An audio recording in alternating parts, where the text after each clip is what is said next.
Fajir. Saya Marila Monda. Saya Sri Lestari. Saya Dewi Diana. Kami akan mempresentasikan tentang sifat-sifat operasi hitung bilangan bulat. Baik, pada video ini kita akan mempelajari tentang sifat-sifat operasi hitung bilangan bulat. Yang pertama, sifat komutatif. Yang kedua, sifat asosiatif. Yang ketiga, sifat distributif.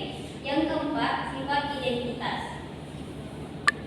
Nah, di sini ada tujuan pembelajaran.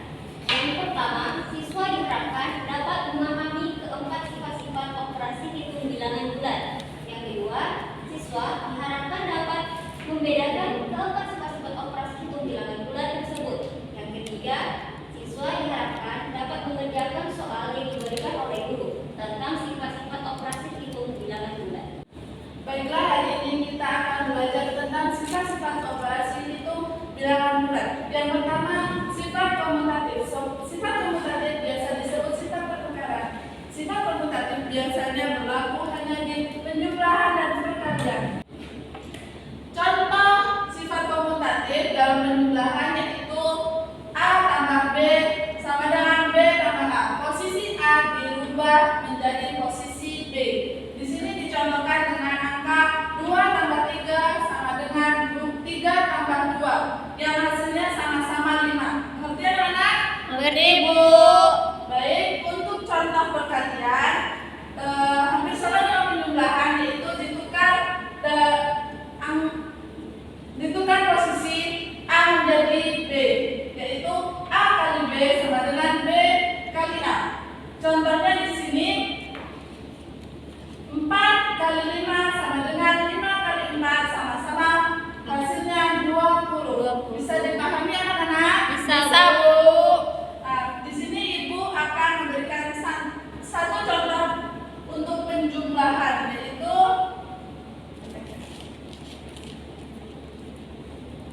4 tambah 10 sama dengan 10 tambah 4. Ada yang bisa menjawabnya? 10 tambah 4 berapa anak-anak? 14, Bu. 14. Kalau 10 tambah 4 14, Bu. Nah, di sini hasilnya sama-sama 14. Bisa dipahami untuk komutatif penjumlahan? Bisa, Bu. Baik, Ibu akan mencontohkan satu contoh untuk perkalian. 3 kali 5 sama dengan 5 kali 3. 3 kali 5 berapa? 15, 15. Kalau 5 kali 3? 15. 15. Ya, betul. Jadi di sini dapat disimpulkan walaupun ditukar tempat, tetapi sama-sama menghasilkan hasil yang sama. Baik, di sini bisa dipahami? Bisa. Baiklah, di sini saya akan melanjutkan materi yang kedua, yaitu sifat asosiatif. Sifat ini merupakan pengelompokan. Sifat asosiatif hanya berlaku untuk penjumlahan dan perkalian. Contohnya dalam grup A tambah B tambah C sama dengan A tambah dalam grup B tambah C. Di sini ada contoh dalam berbentuk angka, yaitu dalam grup A diganti kita menjadi 2, tambah B diganti menjadi 3, C tambah menjadi 6. Sama dengan A ini menjadikan 2, B menjadikan 3, dan C menjadikan 6. Kemudian 5 tambah 6, lalu 2 tambah 9, hasilnya sama 11. Inilah yang disebut dengan penjumlahan asosiatif.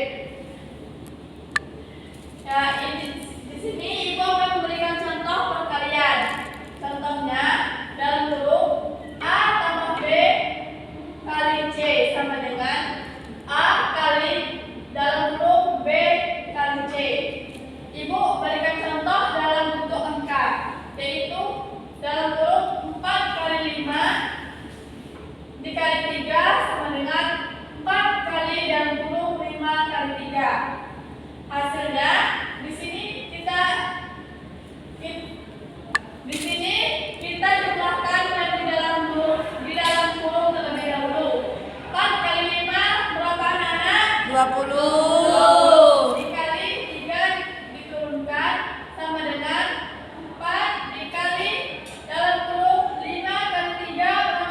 15. Nah, hasilnya 60. Jadi, perkalian ini termasuk dengan asosiatif. Baik anak-anak, di sini Ibu akan memberikan satu contoh dari perjumlahan.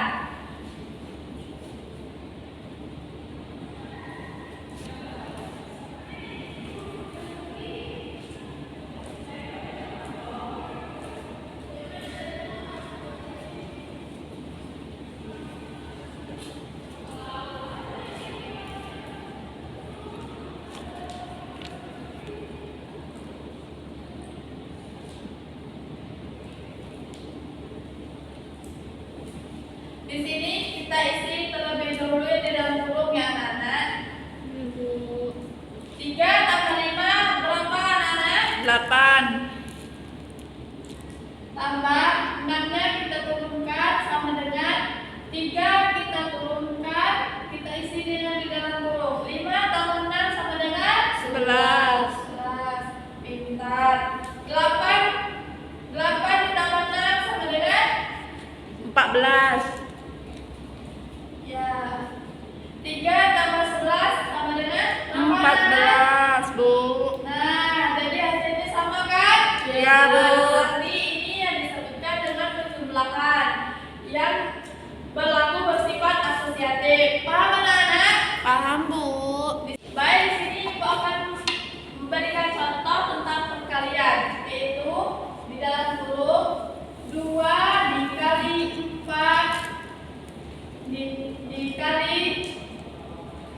dikali 3 sama dengan 2 dikali di dalam kurung 4 dikali 3 tutup kurung.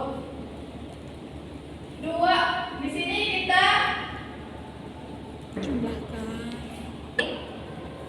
di sini kita jumlahkan di dalam kurung terlebih dahulu ya. 2 dikali 4 sama dengan 8. 8 dikali 3 diturunkan sama dengan 2 diturunkan dikali di dalam kurung 4 kali 3 berapa anak-anak? 12. 12. Nah, hasilnya 8 kali 3 sama dengan 24. 24. 2 kali 12 sama dengan 24, Bu. 24. Nah, jadi hasilnya sama kan?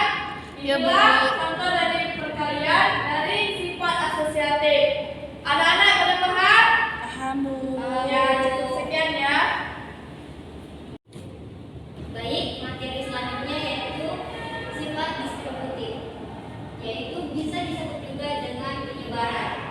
Nah, sifat distributif ini berlaku pada perkalian terhadap penjumlahan dan berlaku pada perkalian terhadap pengurangan. Contohnya A dikali dalam kurung B tambah C sama dengan A kali B tambah A kali C. Nah, di sini terdapat contoh soal. A kita jadikan angka 2 dikali B dijadikan angka 3 ditambah C dijadikan angka 4 sama dengan kita tukarkan jadi 2 kali 3 tambah 2 kali 4. Lalu kita jumlahkan terlebih dahulu di dalam kurung ini. 3 tambah 4 sama dengan 7. 7. Lalu 2 ini kita turunkan. Selanjutnya kita kalikan 2 kali 3 sama dengan 6. 2 kali 4 sama dengan 8. Nah, sekarang kita jumlahkan 6 tambah 8 sama dengan 14. Lalu 2 kali 7 sama dengan 14. Oke, selanjutnya distributif perkalian terhadap pengurangan. Contohnya A kali dalam kurung B kurang C sama dengan A kali B kurang A kali C. Contoh soalnya seperti ini. 2 kali dalam kurung 7 kurang 4 sama dengan 2 kali 7 dikurang 2 kali 4.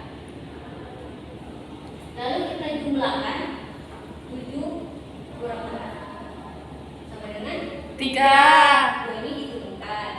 Lalu 2 kali 7 dikurang 2 kali 4. Ini dikalikan 2 kali 7 sama dengan 14. 8. Selanjutnya 2 kali 3 sama dengan 6. 14 dikurang 8 sama dengan 6. Oke, jadi dapat kita simpulkan bahwa sifat distributif ini berlaku pada perkalian terhadap penjumlahan dan berlaku pada perkalian terhadap pengurangan. Baik, Ibu akan memberikan contoh soal yaitu perkalian terhadap penjumlahan.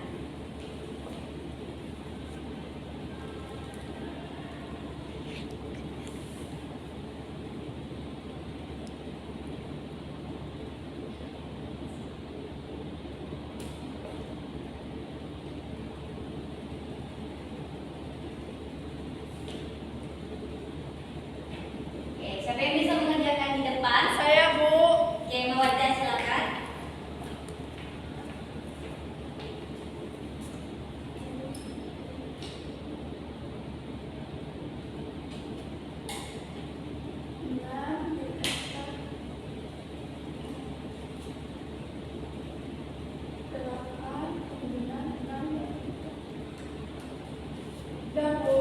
Oke, terima kasih Mawaddah.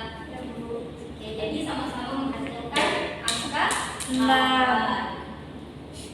Oke, soal kedua yaitu perkalian terhadap pengurangan.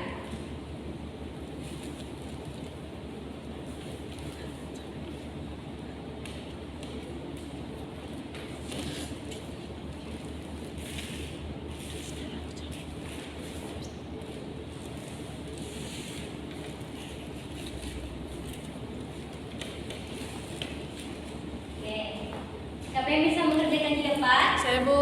Oke, Tari.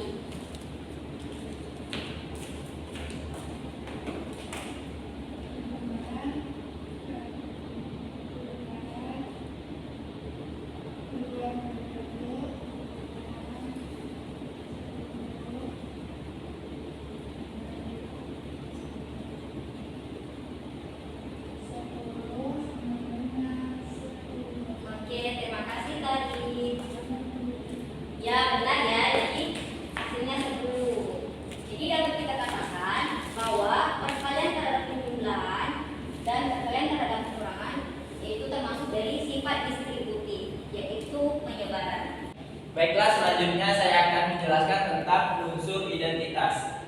Dalam penjumlahan, unsur identitas adalah 0, sedangkan dalam perkalian, unsur identitas adalah 1. Yang dimaksud dengan unsur identitas yaitu contohnya A ditambah dengan 0 sama dengan 0 ditambah dengan A sama dengan A.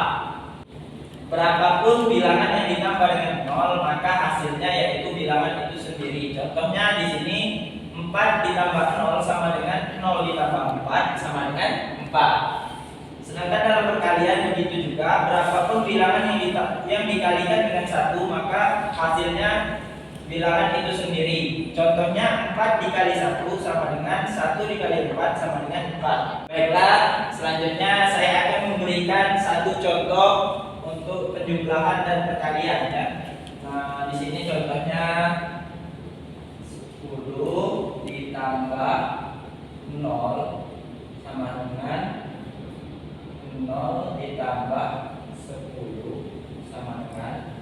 Ini untuk penjumlahan, sedangkan contoh untuk perkalian yaitu 20 dikali 1 sama dengan 1 dikali 20 sama dengan. Nah, baiklah, di sini saya akan meminta kepada murid untuk mengisi soal ini. Ada yang bisa mengisi soal ini? Saya Pak. Saya, Pak. Baik, Mawaddah, silakan.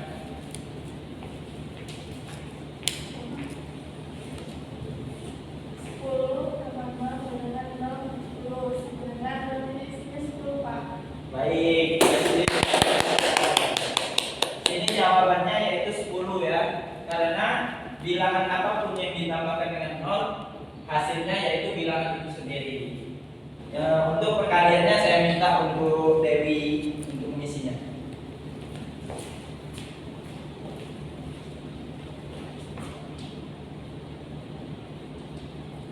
Di Agus Dewi.